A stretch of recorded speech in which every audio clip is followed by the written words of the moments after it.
370 387 runs بنائے تھے اور 387 رنز بنا کر پاکستان 43 رنز کی لیڈ میں تھا، برتری حاصل تھی۔ عبداللہ شفیق نے شاندار پرفارمنس کی، انہوں نے 160 رنز ناٹ آؤٹ بنائے، اور بابر اعظم آؤٹ ہو گئے لیکن 88 رنز بنائے انہوں نے۔ 88 رنز بنائے، اتنا کریڈٹ ہمیں دینا چاہیے کہ ایک طرف وہ کیپٹنسی بھی کریں اینڈ دین اچھا پرفارم بھی کیے۔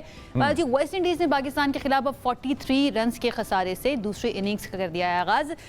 ساری سچویشن پر ہمیں انالیسس جاننا ہے، ہم یہ چاہتے ہیں کہ یہ سیریز اب جیت تو پاکستان نہیں سکتا لیکن برابر ہو جائے، کیونکہ پہلا پاکستان ہار چکا تھا ٹیسٹ۔ ہمارے ساتھ اس وقت موجود ہیں توصیف احمد صاحب جو کہ فارمر ٹیسٹ کرکٹر ہیں، اکثر ہمارے شوز کا حصہ ہوتے ہیں، کسی تعارف کے محتاج نہیں ہیں، ان کی طرف چلتے ہیں۔ بہت شکریہ توصیف صاحب ہمیں جوائن کرنے کے لیے۔ سب سے پہلا میرا سوال یہ 60 رنز کی برتری حاصل ہو چکی ہے، کتنا کوئی ویسٹ انڈیز کر لے سیکنڈ اننگز کے اندر جو پاکستان کے لیے پرابلم کریٹ کر سکتا ہے؟ لوگ تو یہی سوچ رہے ہیں کہ کہیں 150 نہ ہو جائے، ہم بہت مشکل ہے، مگر مجھے تو بہت اب اس سے زیادہ خراب نہیں ہو سکتا جو ہم پہلے کر چکے ہیں، آئی تھنک میرا خیال ہے۔ اور ہمیں کریڈٹ دینا پڑے گا اپنی بیٹنگ کو، اوپر کی بیٹنگ کو خاص طور پہ، کہ عبداللہ شفیق، اور آپ نے بابر اعظم کی بات کی، پھر اذان اویس کی بات کروں گا، ینگسٹر ہے، بہت عمدہ کھیلے، نیا گیند تو وہی فیس کرتے ہیں، تو بہت زبردست کرکٹ کھیلی ہے۔ ایک خوشی کا دن، آئی تھنک آج لنچ کا تھوڑی سی دیر بعد ہو جائے گا، لیکن وہی والی بات ہے کہ خدشہ تو رہتا ضرور ہے، لیکن بینگ اے کرکٹر میں ہو کچھ بھی سکتا ہے، لیکن میں پوری امید ہوں کہ ہم ایک اچھا جو ہے وہ لے کے انگلینڈ جائیں گے، تاکہ جو ہے پلیئروں کے مورال ہائی رہیں۔ تو اس لحاظ سے میں سمجھتا ہوں کہ کچھ پرابلمز ابھی بھی جو اس کا ڈسکس کرنا ضروری ہے، کہ ہماری مڈل آرڈر اگین، ہمارے سینئر رضوان لے لیجئے یا اور ہمارے سینئر نے، وہ آئی ایم سوری بہت ہی خراب کرکٹ کھیلی انہوں نے، ورنہ ہم یہ جو ہم پہ ابھی 60 رنز ہوئے ہوئے ہیں، ہم شاید اس سے پہلے سب کچھ کل ہی ختم کر چکے ہوتے اگر لیڈ ہماری ہو جاتی تو۔ آئی ہوپ اللہ کرے یہ خوشی کا دن آئے ہمارے پاس کرکٹ، کیونکہ جو ویسٹ انڈیز کے کوچ ہیں ان کی طرف سے بھی کہا گیا 150 ہو جاتے ہیں تو ہم کمپیٹیٹیو کر لیں گے سیکنڈ اننگ کے اندر بھی میچ کو۔ 150 کی کیا یہ سمبولک ویلیو ہے؟ رنز تو رنز ہوتے ہیں ضرور ہیں، لیکن اب ایسا بھی نہیں ہونا چاہیے۔ ہاں وہ کنڈیشن کو دیکھ کے کہہ رہے ہوں گے، اس لیے کہ کنڈیشن جو ہے وہ پچ جو ہے وہ ذرا تھوڑا سا ویئر اینڈ ٹیئر کھیل رہی ہے، اور میرا خیال یہ دیکھتے ہوئے انہوں نے یہ چیز کہی ہے۔ اور لیکن ان کے پاس اسپن اٹیک ایک ہی ہے، اور اس نے بھی 40-50 اوور کیے ہیں جو ہمارے ہاں پاکستان میں ہمیں کافی مشکلات ڈال کے گئے تھے۔ لیفٹ آرم اسپنر ان کے 6 آؤٹ کیے ہیں، مگر بالنگ بھی بہت لمبی کی ہے، فاسٹ بالنگ ہے ضرور ان کی، بٹ 100-150 رنز کا جو ہے سچ میں تو نہیں سمجھتا۔ بہرحال ہمارا ماضی میں بڑی خراب کچھ ہوا ہے تو اس لیے ہے، اور وہ لوگ بھی پریشر ڈالنا ہے، ظاہر ہے کوچ کا کام کیا ہے، وہ یہی ہے کہ آپ جو ہے دوسرے کی ٹیم کو جو ہے اس کا مورال نیچے گرائیں، تو ایک یہی وجہ ہو سکتی ہے، ورنہ میں نہیں سمجھتا کہ کوئی ایسا بہت بڑی آپ کی 7-8 تک بیٹنگ ہے۔ ہاں آپ اوپر سے آپ رنز کرنا ضروری ہے، بھائی میں تو نیچے والوں پہ ابھی بھی افسوس ہی کر رہا ہوں، وہ ڈیبیو جنہوں نے کیا ہے بھائی ہمارے جو ہیں انہوں نے، ہمارے سکوں کا بھی پتہ نہیں چلتا نا توصیف صاحب، کبھی بھی سکے جو ہیں میں توصیف صاحب اسی عائشہ کی بات کو، سکوں والی بات کو ڈیولپ کرنا چاہتا ہوں کہ ہمارے سکے کبھی بھی چل سکتے ہیں، ان ایکسپیکٹڈ سے ہے۔ اب 43 رنز نیچے سے آتا ہے، ویسٹ انڈیز شروع کرتا ہے، اور پھر اس کے بعد پویلین لوٹنا شروع ہو جاتے ہیں سارے کھلاڑی، اس کے سوچ کے تو آیا ہوگا کہ نہیں اس دفعہ میں نے ٹکنا ہے۔ بالرز نے اچھا پرفارم کیا اس فیز کے اندر، تو اگر بالرز کی پرفارمنس کو آپ دیکھیں تو آپ کتنا سیٹسفائیڈ ہیں لڑکوں سے؟ بہت زیادہ اور خاص طور پہ ساجد کی، دیکھیے ایک ہوتا ہے یہ لوگ، میں ابھی پھر کہتا ہوں عبداللہ شفیق ان کو پیچھے باہر کر دیا تھا، آپ اپنے ساتھ کیوں بینچ خالی رکھتے ہیں؟ 2-3 پلیئر بینچ پہ بٹھا کے رکھے ہیں، ٹھیک ہے پرفارمنس نہیں ہوئی اپنی جگہ، لیکن ان کو پائپ لائن میں تو رکھیں۔ ابھی گریڈ 2 میں انہوں نے رنز کیے ہیں تو آپ نے ان کو بلا لیا ہے یہاں پر، اور اب خدا نہ خواستہ کچھ اور کریں گے تو کیا پھر ہٹا دیں گے؟ یہ ہمارے یہاں پرابلم ہے۔ اور جہاں تک بالنگ کی آپ نے بات کی، ساجد کو انہیں پہلے ٹیسٹ میں بھی کھلانا چاہیے تھا، ایکسپیرینس بالر ہے اور یہ لمبی بولنگ کرتے ہیں، نظر آ رہا ہے سارا کچھ، اور اس ٹیم کے خلاف تو خاص طور پہ جو ہے ضرور اسپنرز کھیلنے چاہیے، اور آپ کھلا کے بڑی مہربانی کی ہے. میں تو یہ کہتا ہوں توصیف صاحب مجھے ایسا لگتا ہے کہ ہم اتنا کریڈٹ دے نہیں پاتے ہیں, اسپیشلی اگر میں صرف ساجد کی بات کروں. ساجد کو جب بھی کھلایا انہوں نے بہت اچھا ٹیسٹ کے اندر پرفارم کر کے دکھایا ہے. ان کو اتنا کریڈٹ مل کیوں نہیں پاتا, یا وہ اتنا مین اسٹریم میں کیوں نہیں آ پاتے ہیں؟ اب یہ کہانی آگے چلی جائے گی کافی, اور میں سمجھتا ہوں کہ دیکھیے آپ خود دیکھ لیں کہ اس شخص نے رنز بھی آپ کے 30 رنز بنا کے دیے اور عبداللہ شفیق کو اسٹینڈ دیا. تو آپ مطلب حیرت ہوتی ہے مجھے کہ آپ جہاں کھلانا ہوتا ہے وہاں آپ نہیں کھلاتے, اور پھر ایک ینگسٹر کو ڈیبیو کرا دیتے ہیں فاسٹ بولنگ میں, اس کو جا کے انگلینڈ کھلا لیتے, اس کا وہاں کا جو انگلش کنڈیشن ہوتی اس میں وہ اچھا رہتا, آپ ہی اس کو کھلا کے کیا گھر بھیج دیں گے. عبید شاہ کی بات کر رہا ہوں. تو مطلب آپ لوگ خود یوز نہیں کرتے, صحیح تھے.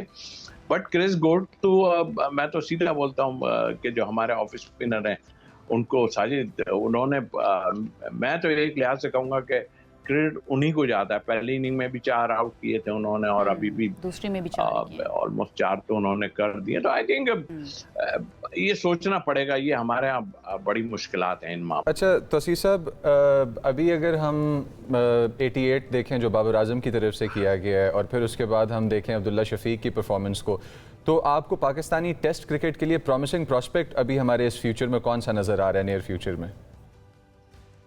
دیکھیے اذان اویس جو ہے یہ بہت اچھا لڑکا ہے. اس کے 3 سال پہلے میرے ساتھ, یہ میں پی سی بی میں تھا تو میرے ساتھ بنگلہ دیش گئے تھے. بہت زبردست پرفارمنس انہوں نے کی ہوئی ہے, اور نظر بھی آتا ہے. دیکھیے ایک ینگسٹر کے لیے بالکل ینگ لڑکا ہے, اور وہ آن کے جو ہے جس طرح کی کرکٹ کھیل رہا ہے, تو آئی ہوپ کہ ان کو یہ نہ ہو کہ اس کو بھی کہیں 1-2 اننگ اس کی خراب جاتی ہے تو اس کو بھی اسی اس میں پہنچا دیں. پھر عبداللہ فضل جو بیمار ہوئے ہیں, جو کہہ رہے تھے, آپ ان کو ساتھ رکھیں اس میں آپ, لیکن کر ہمارے سینئر زیادہ رہیں. اسی نے خوشی ہوتی ہے کہ جونیئر اگر کوئی کرتا ہے, کیونکہ دیکھیے نا پریشر تو پڑے گا نا, جب جونیئر کرے گا تو سینئر کے لیے مصیبت کھڑی ہونی ہے. میں اس کو مصیبت نہیں کہتا, میں یہ کہتا ہوں آپ بیک اپ تیار کر رہے ہیں, اس طرح بیک اپ تیار کریں. ایسا نہیں کہ آپ اگنور کر دیں اور پھر جو ہے پھر وہی.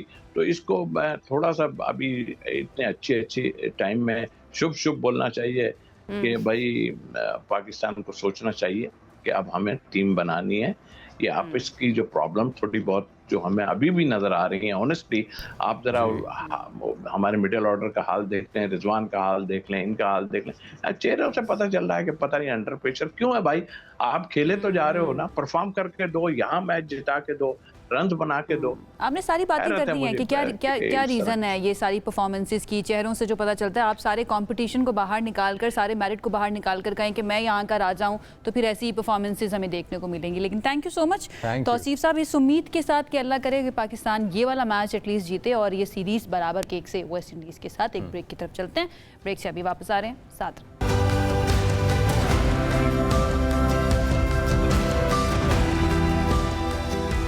Welcome back from that break. اور ویورز, دل خوش ہوتا ہے کہ جب ہم دیکھتے ہیں ہمارے بچے جو ہے وہ سیف ہینڈز میں, اور دل ٹوٹتا ہے کہ جب ہم دیکھتے ہیں کہ یہ معصوم ننھے فرشتے ایسے حالات کا سامنا کر رہے ہیں کہ جس کو یہ خود اکیلے سالو نہیں کر سکتے. پاکستان میں لاکھوں بچے ایسے ہیں جو غربت, وسائل کی کمی یا مشکل گھریلو حالات کی وجہ سے معیاری تعلیم تک رسائی حاصل نہیں کر سکتے, پہنچ نہیں سکتے, یا مزدوریوں میں انوالو ہو جاتے ہیں, بنیادی سہولیات سے محروم رہ جاتے ہیں.